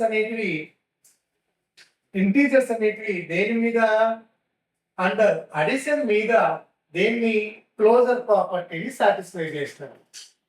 అట్లా మైనస్ చేసినప్పుడు వస్తే, అదేవిధంగా మల్టిప్లికేషన్ చేసినప్పుడు, డివిజన్ చేసినప్పుడు కూడా రిజల్ట్స్ అగైన్ మళ్ళీ అవే సెట్ కి కనుక చెందినట్లయితే మాత్రం అప్పుడు మనం ఏమంటామంటే గివెన్ సెట్ ఏదైతే ఉందో అది క్లోజర్ ప్రాపర్టీని సాటిస్ఫై చేస్తారు. మరి కామ్యుటేటివ్ స్థిత్యంతర ధర్మం. సో తెలుగు వెరీ సింపుల్ గా స్థితి అంతరంగా మార్చుకున్నప్పుడు మీన్స్ ప్లేసెస్ ఏవైతే ఉన్నాయో వాటిని ఇంటర్చేంజ్ చేసుకున్నప్పుడు ద రిజల్ట్స్ సేమ్ కనుక ఉంటే దెన్ అది కామ్యుటేటివ్ ప్రాపర్టీ. నా సెట్ ఏదైతే ఉందో నంబర్ సెట్ అది కామ్యుటేటివ్ స్థిత్యంతర ధర్మాన్ని సాటిస్ఫై చేసినప్పుడు. ఫర్ ఎగ్జాంపుల్ 3 + 2 అదేవిధంగా 2 + ఇప్పుడు వీటి వాల్యూస్ ఇంటర్చేంజ్ చేసాం. అండర్ అడిషన్ కాంపిటేటివ్ టెస్ట్ చేస్తున్నాం. సో వీటి యొక్క రిజల్ట్స్ ఎలా ఉన్నాయండి? ఈక్వల్ గా ఉన్నాయి. కాబట్టి under addition integers are satisfied competitive property. మీరు అర్థం చేసినట్లయితే 3 - 2 ఇంటర్చేంజ్ చేసినప్పుడు 2 మైనస్, మరి 3 - 2 నథింగ్ బట్ 1, 2 - 3 నథింగ్ బట్ -1. ఇప్పుడు వాటి ప్లేసెస్ ఇంటర్చేంజ్ చేసినప్పుడు వచ్చినటువంటి రిజల్ట్స్ ఈక్వల్ గా ఉన్నాయా? ఈక్వల్ గా లేవు. కాబట్టి ఏం చెప్తాం సార్ అంటే ఇంటీజర్స్ ఏవైతే ఉన్నాయో అవి అండర్ సబ్స్టెంట్ నాట్ సాటిస్ఫైడ్ గా కాంపిటేటివ్ ప్రాపర్టీ. ఓకేనా? సో మైనస్ చేసినప్పుడు వచ్చినటువంటి విలువలు సమానంగా లేవు కాబట్టి ఈ పూర్ణాంకాలు ఏవైతే ఉన్నాయో అవి సంకలనం కానిది వ్యవకలనం. ఓకేనా? వ్యవకలనం పొందే అండర్ సబ్ట్రాక్షన్ వ్యవకలనం పరంగా అవి సిద్ధాంత ధర్మాన్ని పాటించినట్లు. ఇట్లా మనము అడిషన్, సబ్ట్రాక్షన్, మల్టిప్లికేషన్, డివిజన్ వీటన్నిటిని కూడా మనం టెస్ట్ చేసి దేని మీద under addition, under subtraction, under multiplication property satisfy చేసిందా లేదా, ఆ ప్రాపర్టీని సాటిస్ఫై చేయలేదా, లాంటి వాటి గురించి డిస్కస్ చేస్తాం. Next associative changing of grouping of numbers. For example, so A plus B plus C, ఇక్కడ బిసిని ఒక గ్రూప్ గా చేశాను. ఇవే డిజిట్స్ తీసుకొని ఈసారి గ్రూపింగ్ చేంజ్ చేస్తున్నా. ఈసారి ఏపీకి గ్రూపింగ్ ఇస్తాను. ఇలా గ్రూపింగ్ చేంజ్ చేసినప్పుడు వచ్చేటువంటి రిజల్ట్స్ కూడా మనకి ఈక్వల్ గా రావచ్చు, ఈక్వల్ గా రాకపోవచ్చు. ఇన్ కేస్ ఈక్వల్ గా కనుక వస్తే అప్పుడు అది అసోసియేటివ్ ప్రాపర్టీ ఏదైతే ఉందో దాన్ని సాటిస్ఫై చేస్తారు, రాకపోతే చేయరు. So these are the properties. ఓకేనా? సో మనం ఈ గ్రూపింగ్ ఒకదాన్ని అసోసియేటివ్ గుర్తుపెట్టుకున్నాం. ముందు మొదటి ఆప్షన్ ఏమంటున్నాడు? పూర్ణ సంఖ్యలు సంకలనం దృష్ట్యా అండర్ అడిషన్ సహచర ధర్మాన్ని కాంపిటేటివ్ ని సాటిస్ఫై చేస్తాయి. మరి ఇందాకనే చూసాం సహచర గ్రూపింగ్, ఇందాకనే చూసాం. ఇక్కడ 2 + 3 + 2 అండర్ అడిషన్ అనుకోలేదు. సో 2 + 3 + 4 ఈసారి గ్రూపింగ్ చేంజ్ చేద్దాం.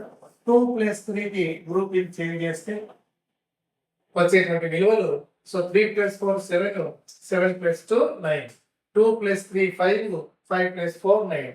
సో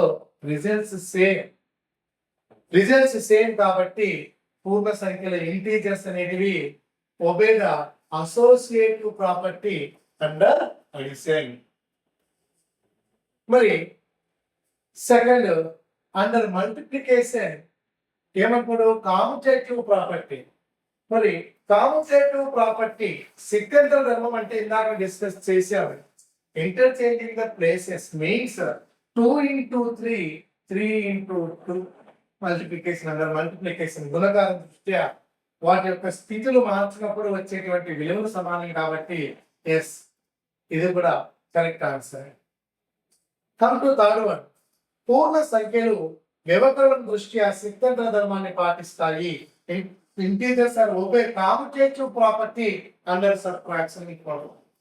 ఇందాక మనం చూసాం 3 - 2 and 2 - 3 చూసాం. మరి 2 - 3 వాల్యూ, 3 - 2 వాల్యూ జస్ట్ ఇంటర్చేంజ్ చేసాం అండర్ సబ్ట్రాక్షన్. మరి 2 - 3 వాల్యూ, 3 - 2 వాల్యూ అనేటివి ఈక్వల్ రిజల్ట్ ఇస్తున్నాయా అంటే నో. ఇదేమో -1 ఇస్తుంది, ఇదేమో +1 ఇస్తుంది. కాబట్టి this is the wrong answer.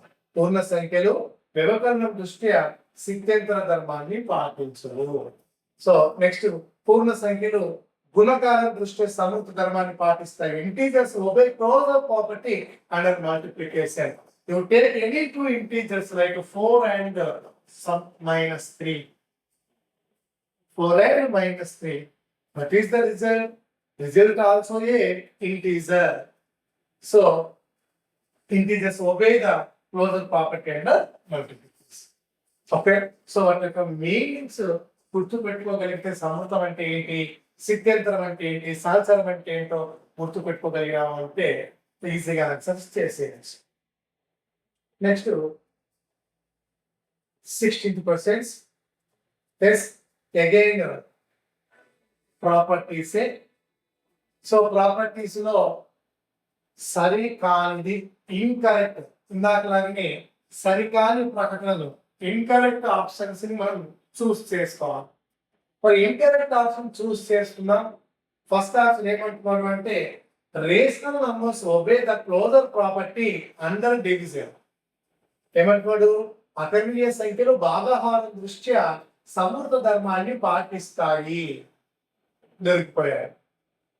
So అకర్ణీయ సంఖ్యలు భాగహారం దృష్ట్యా, ఇట్ మీన్స్ రెండు అకర్ణీయ సంఖ్యలు తీసుకున్నప్పుడు డివిజన్ మనము ఒకసారి చేస్తే వచ్చేటువంటి రిజల్ట్ ఏదైతే ఉంటుందో అది మళ్ళీ మనకు రేషనల్ నంబర్ అకర్ణీయ సంఖ్యలే రావాలి. మరి అకర్ణీయ సంఖ్యలు అంటే సహజ సంఖ్యలు, పూర్ణాంకాలు, పూర్ణ సంఖ్యలు, వీటన్నిటితో పాటు P/Q ఫామ్ లో ఉండేటివి, P/Q ఫామ్ లో రాయగలిగి వీటన్నిటిని అకర్ణీయ సంఖ్యలు అంటారు. మరి అకర్ణీయ సంఖ్యల్లో మనకు 0 అనేటువంటి ఒక ఆప్షన్ కూడా ఉంది. మరి అకర్ణీయ సంఖ్యలు ఏ సంఖ్యలకైనా సాటిస్ఫై ఒబే చేయాలి ఆ ప్రాపర్టీ. మరి అకర్ణీయ సంఖ్యల్లో 0తో సరే 2/4 డివైడెడ్ బై 0 2 రేషనల్ నంబర్స్ తీసుకున్నా. ఆ 2 రేషనల్ నంబర్స్ ని అండర్ డివిజన్ నేను టెస్ట్ చేస్తున్నాను. మరి ఈ 2 నంబర్స్ ని అండర్ డివిజన్ టెస్ట్ చేస్తే the result will become not a rational number.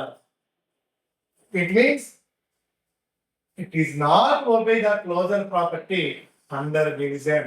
So the answer is first option. Yes, అకర్ణీయ సంఖ్యలు సంకలన దృష్ట్యా సహచర ధర్మాన్ని పాటిస్తాయి.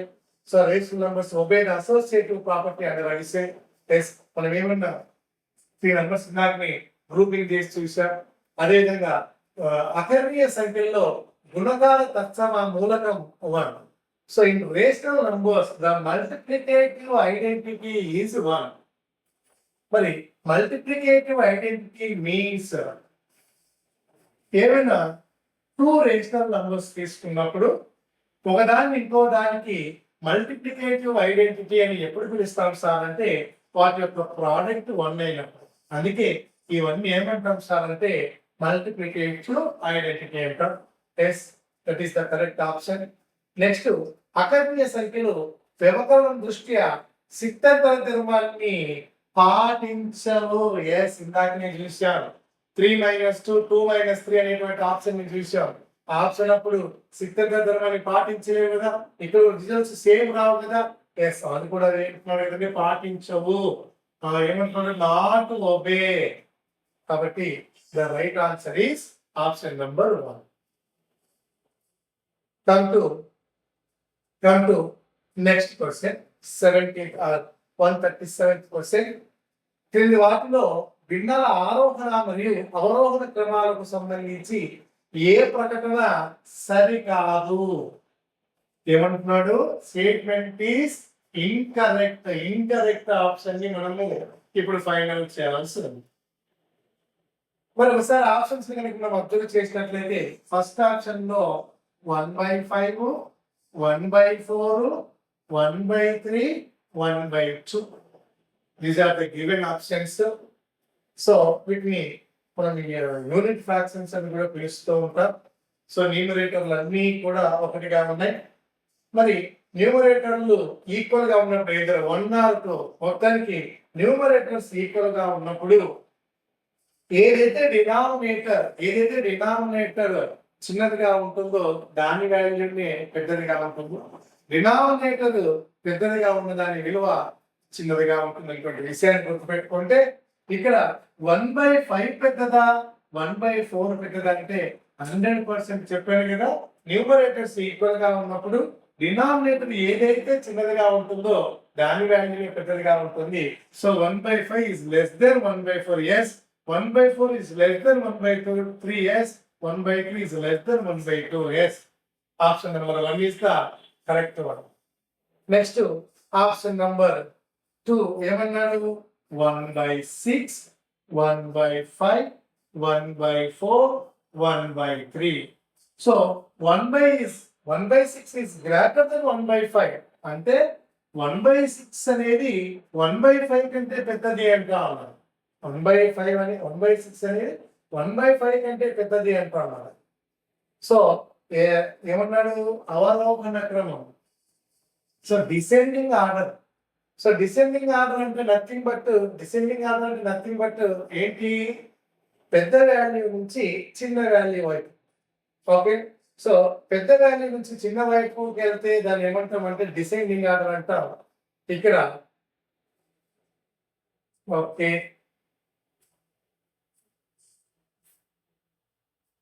చూద్దాం. సెకండ్ ఆప్షన్ కూడా డిసెండింగ్ ఆర్డర్ లోనే అవరోహణ క్రమం.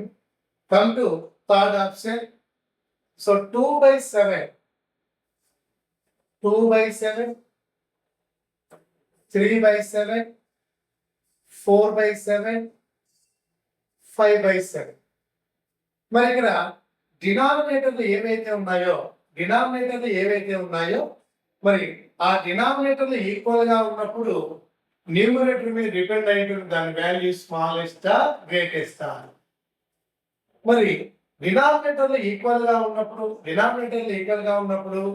ఏదైతే న్యూమరేటర్ లో ఎక్కువ వాల్యూ ఉంటుందో అదే మనకు లార్జర్ వాల్యూ అవుతుంది. కాబట్టి సో 2/7, 3/7, 4/7 లలో ఎస్ ఇది ఏ క్రమంలో ఉంది?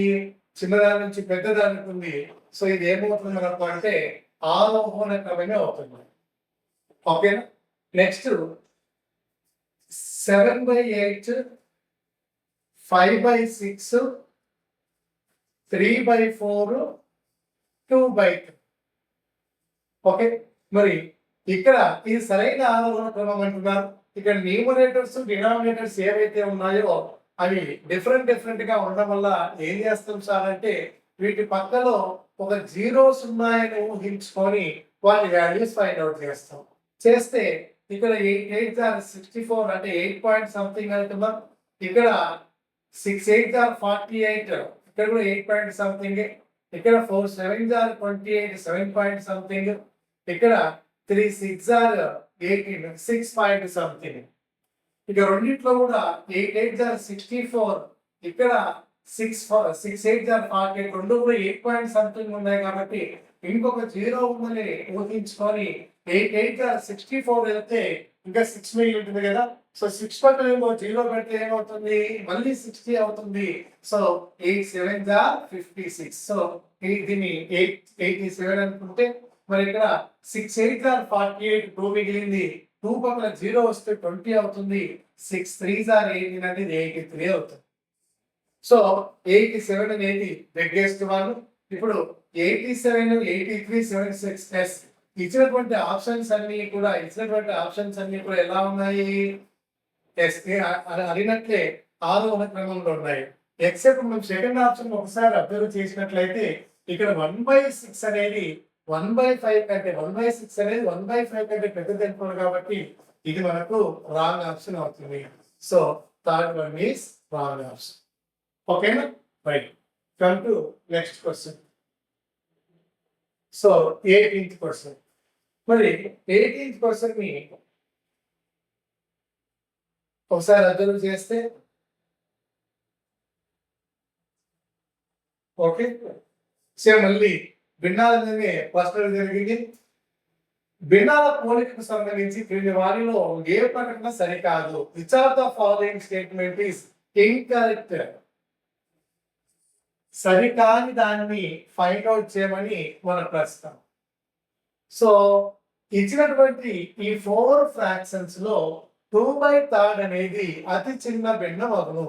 సో ఇచ్చినటువంటి ఫ్రాక్షన్స్ 2/3, 3/4, 5/6, 7/8. వీటన్నిటిలో స్మాలెస్ట్ ఫ్రాక్షన్ 2/3 అంటా ఉన్నాం. మరి దీనికోసం డిఫరెంట్ మెథడ్స్ చేస్తూ ఉంటాం. సమ్ టైమ్స్ ఈ 3 4 6 8 అనేటువంటి డినామినేటర్లు ఏవైతే ఉన్నాయో వాటన్నిటిని ఈక్వల్ చేయడం కోసం ఎల్సిఎం ఫైండ్ అవుట్ చేసి ఆ రకంగా ఒక మెథడ్లో చేస్తూ ఉంటారు. కొంతమంది 2 ఫ్రాక్షన్స్ తీసుకొని క్రాస్ మల్టిప్లికేషన్ లో 4 2s are 8, 3 3s are 9. ఈ పద్ధతిలో చిన్న భిన్నం కనిపించే క్రమంలో పెద్ద భిన్నాన్ని తీసేసి వెళ్ళడం జరుగుతాను. సో ఇక్కడ 8 ఇక్కడ 9 వచ్చింది కాబట్టి this is the smallest. Again మళ్ళీ ఈ రెండింటిని టెస్ట్ చేస్తే 6 2s are 12, 3 5s are 15. 12 కంటే 15 పెద్దది కాబట్టి మనం చిన్న భిన్నం కనుక్కునేటువంటి క్రమంలో ఉన్నాం కాబట్టి దాన్ని తీసేయడం. తర్వాత 2/3 7/8, 8 2s are 16, 3 7s are 21. So section కంటే 21 కాబట్టి ఇట్లా స్మాలెస్ట్ ఫ్రాక్షన్ ఫైండ్ అవుట్ చేసే టైంలో లార్జెస్ట్ ఫ్రాక్షన్ ని డిలీట్ చేస్తున్నటువంటి క్రమంలో ఆన్సర్ ని ఫైండ్ అవుట్ చేయొచ్చు. ఇది ఒక మెథడ్. ఓకే, 2 ఫ్రాక్షన్స్ తీసుకుంటాం, క్రాస్ లో వాటి ప్రోడక్ట్స్ పైన రాసుకొని స్మాలెస్ట్ ఫ్రాక్షన్ ఫైండ్ అవుట్ చేయాలి కాబట్టి లార్జర్ ఫ్రాక్షన్స్ ని తీసేస్తే సరిపోతుంది. So this is one method. Another method ఏంటి? మనం ఇందాక అనుకున్నట్లు వాటి పక్కన ఎన్ని జీరోస్ కావాలంటే అన్ని జీరోస్ పెట్టుకోండి అవసరం అనుకుంటే. లేదంటే ఒక్కోసారి సింగిల్ డిజిట్ దగ్గర సింగిల్ జీరోస్ దగ్గర బయట పడిపోతాం. సో దీన్ని మనం 3 6 are 18, 20 అనుకుంటే 3 6 are 8. ఇది 4 7 are 28, 30 అనుకుంటే, ఇది 6 8 are 48, ఒకవేళ 50 అనుకుంటే, ఇది 8 8 are 64, ఒకవేళ అది 70 అనుకుంటే. సో ఒకసారి మనం వాల్యూస్ రఫ్ గా అబ్జర్వ్ చేసినట్లయితే దిస్ ఈజ్ స్మాలెస్ట్ వాల్యూ కాబట్టి 2/3 ఈజ్ అవర్ ఆన్సర్. ఈ విధంగా కూడా మనము జీరోస్ పెట్టుకుంటూ ఆన్సర్ చేసుకోవచ్చు. ఇది ఒక పద్ధతి, ఇందాక ఒక పద్ధతి. మీరు దేనైనా చూస్ చేసుకొని మాక్సిమం ఇలాంటి వాటిని చూస్ చేసుకుంటే కొంచెం త్వరగా ఆన్సర్ చేసుకోవచ్చు. Okay, so first option yes సరైనది, వాడు సరి కానిది కనుక్కోమన్నాడు. Come to second option. మరి సెకండ్ ఆప్షన్ లో ఇచ్చినటువంటి ఫ్రాక్షన్స్ 1/2, 2/5, 3/7, 4/9. 4 ఆప్షన్స్ ఇచ్చాడు. మరి ఈ 4 ఆప్షన్స్ లో అత్యంత పెద్ద భిన్నము 1/2 అంట. సో 1/2 అనేది లార్జెస్ట్ ఫ్రాక్షన్ అంట. కాబట్టి ఇందాక మనం అనుకున్నట్లు వీటి మధ్యన జీరోస్ పెట్టుకొని ఫస్ట్ ట్రై చేద్దాం. ఫస్ట్ సింగిల్ డిజిట్, ఒకవేళ సింగిల్ డిజిట్స్ కనుక్కున్నప్పుడు ఈక్వల్ డిజిట్స్ వస్తే సెకండ్ డిజిట్ కి వెళ్ళిపోతాం. సో ఇక్కడ సింగిల్ డిజిట్ తీసుకున్నట్టు 5s are 10, 5 4s are 20, 7 4s are 28, 9 4s are 36. So 5 4 4 4 ఇది మనకు ఆన్సర్ బయటపడిపోయింది. ఈ 5 అనేటువంటిది మిగిలిన వాటికంటే పెద్ద వాల్యూ. ఒకవేళ చిన్న వాల్యూ ఏదో కనుక మనం ప్రశ్న అడిగితే అప్పుడు ఇంకొక స్టెప్, ఇక్కడ 5 4s are 20, నథింగ్ బట్ 40 అవుతుంది, ఎందుకంటే 0 తీసుకుంటాం. ఇక్కడ 7 4s are 28, 2 ఉంది, 20, ఇక్కడ 2 ఉంది, పక్కన 0 తీసుకుంటే అగైన్ ఎంత 7 2s are 14, 42 రాసుకుని ఈ విధంగా ఆన్సర్ చేస్తాం. మనకు అది శ్రమ పెట్టకుండా ఫస్ట్ ఆప్షన్ లోనే, అంటే ఫస్ట్ ఫ్రాక్షన్ లార్జెస్ట్ ఫ్రాక్షన్ అన్నాడు కాబట్టి yes this is also a correct one. Next third one లో 3/5, 4/7, 5/9, 6/9. వీటన్నిటిలో 4/7 అనేది అత్యంత చిన్న బిల్లు అవుతుందంట. మరి అర్థం చేస్తే ముందు ఒక్కొక్కటి పెట్టుకుందాం, లేదు కావాలనుకున్నప్పుడు సెకండ్ వన్ చూద్దాం. చిన్న బిల్లు అడుగుతున్నాడు. సో 5 6 30, ఇక్కడ 7 5 35, ఇక్కడ 9 5 45, ఇక్కడ 11 5 55. సో కొంచెం ఆలోచించాల్సిన విషయమే. పెద్ద భిన్నం ఏదంటే 3/5 అని పెట్టేసేవాళ్ళం. చిన్న భిన్నం ఏదన్నాడు కాబట్టి మిగిలిన వాటిని మళ్ళీ ఇంకొక 0 ఉందని కూడా ఊహించుకొని చేసేస్తాం. ఇందాక 7 5 35 పోతే 5 మిగిలింది, 5 పక్కల ఇంకో 0 ఉందనుకుంటే 7 7 49. మరి ఇక్కడ 9 5 45, 5 మిగిలింటుంది, 5 పక్కల ఇంకొక 0 పెట్టుకుంటే అగైన్ 50 అవుతుంది, మళ్ళీ 9 5 45. అదేవిధంగా ఇక్కడ 11 5 55, 5 మిగిలి ఉంటుంది, దాని పక్కన ఇంకో 0 పెడితే అప్పుడు 50 అవుతుంది, 11 4 49. ఇప్పుడు మనం అర్థం చేసినట్లయితే 60 అనుకుంటాను, ఇప్పుడు 60 57 55 54. సో స్మాలెస్ట్ భిన్నం ఏమవుతుంది సార్ అంటే 6/11 అవుతుంది. బట్ వాళ్ళు 4/7 ఇచ్చారు కాబట్టి yes this is the incorrect option. ఓకేనా? సో ఇచ్చిన వాటన్నిటిలో స్మాలెస్ట్ ఫ్రాక్షన్ ఏది సార్ అంటే 6/11. కొన్ని సందర్భాల్లో మనం ఊహించినటువంటి ఒక షార్ట్ కట్ కూడా దీనికి ఆన్సర్ ఇచ్చేసినటువంటి సందర్భం ఏంటి సార్ అది అంటే, సో 3/5, 4/7, 5/9, 6/11. ఈ న్యూమరేటర్ కి డినామినేటర్ కి అన్ని సందర్భాల్లో సాటిస్ఫై కాకపోవచ్చు, సఫలం కాకపోవచ్చు, కానీ ప్రీవియస్ క్వశ్చన్స్ లో చాలా వాటికి ఇదే ఆన్సర్ ఇచ్చింది. సో వీటి మధ్య డిఫరెన్స్ ఒకసారి అబ్జర్వ్ చేయండి సార్. న్యూమరేటర్ కి డినామినేటర్ కి ఒకసారి డిఫరెన్స్ అబ్జర్వ్ చేసినట్లయితే వీటి మధ్య డిఫరెన్స్ 2, వీటి మధ్య డిఫరెన్స్ 3, వీటి మధ్య డిఫరెన్స్ 4, వీటి మధ్య డిఫరెన్స్ 5. ఎక్కడైతే డిఫరెన్స్ అనేది ఎక్కువ ఉంటుందో అది చిన్న భిన్నము, ఎక్కడైతే డిఫరెన్స్ అనేది తక్కువ ఉంటుందో అది పెద్ద భిన్నంగా కూడా మనం ఆన్సర్ పెడితే అప్పుడప్పుడు అంటే మీకు ఏమంటారు టైం లేనప్పుడు ఆన్సర్ తెలియదు అనుకున్నప్పుడు దీన్ని కూడా ఎట్లయితే చేసి మనం చిన్న భిన్నం 6/11, 4/7 ఇచ్చారు కాబట్టి ఇదే మనకు సరికాని ఆప్షన్ అవుతుంది. So the answer is third option.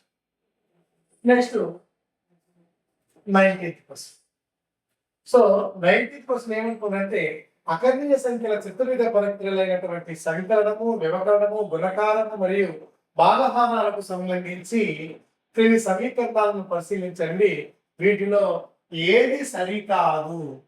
So consider the following equations regarding the 4 fundamental operations and rational numbers which are these incorrect. So incorrect option ని మనము చూస్ చేసుకోవాల్సి. మరి మనకి ఇచ్చినటువంటి క్వశ్చన్ ఒకసారి ఆప్షన్స్ ఒకసారి అర్థం చేస్తే 2/3 -1/5. What is the symbol here? Okay, దీనికి ఒకసారి పక్కన పెడదాం. Come to second option, 2/3 into 1/4 plus 5/6. So something is missing here. So take a division. ఎందుకంటే 4 ఆపరేషన్స్ అన్నాడు, అదే మిస్ అయింది కాబట్టి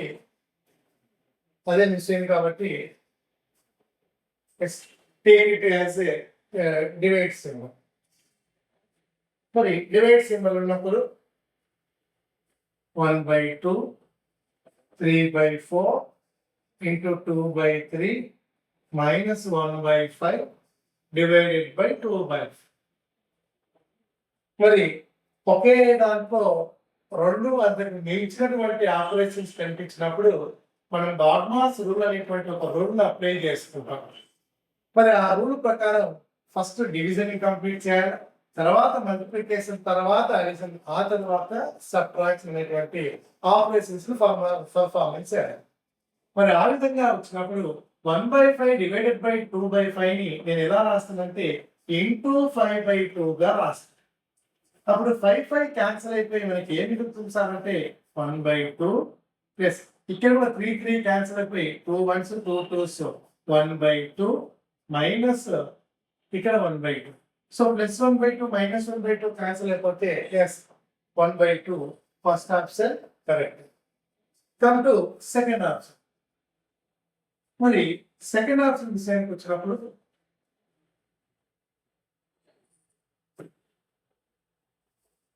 సెకండ్ ఆప్షన్ ఏమంటున్నాడు 2/3 into 1/4 ప్లస్ 5/6. నేను రాసుకునేటప్పుడేమో డివిజన్ సింబల్ తీసేసి భిన్నాలు తలకిందులుగా రాస్తున్నా 1/5.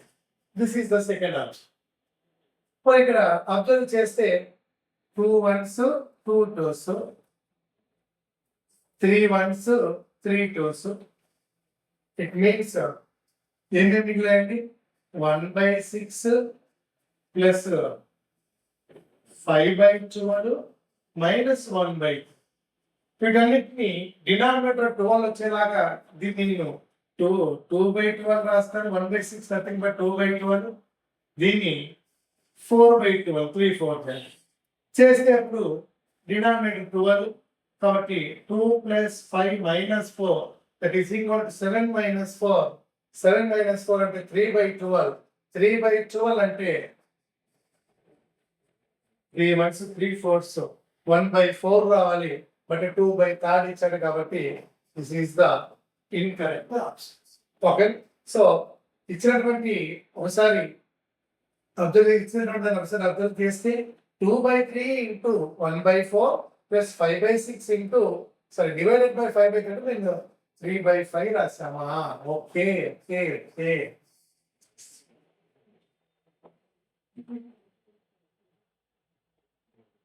సరే.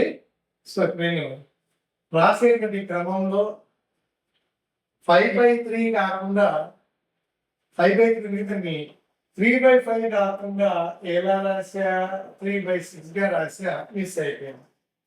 -1/3. So 2 1s 2 2s 5 5 3 1s 3 2s. ఏం మిగిలింది సార్ అంటే 1 into 1/3 2s are 6 plus 1 into 1/2 minus 1/2. ఇందాక కానీ అన్నిటికీ డినామినేటర్ 6 ఎలా చేసుకుంటే 6 అవ్వాలంటే ఇంటూ 3 చేయాలి కదండి, కాబట్టి దీన్ని 3/6 అని, ఇంటూ 2 చేయాలి కాబట్టి దీన్ని 2/6 గా రాసుకుంటే డినామినేటర్ 6 లైక్స్ ఫ్రాక్షన్స్ ని కన్వర్ట్ చేశారు. డివైడెడ్ బై 6 1 ప్లస్ 3 మైనస్ 2 4 - 2 అంటే 2/6 2 4 - 2/6 దట్ ఈస్ ఈక్వల్ టు 1/3.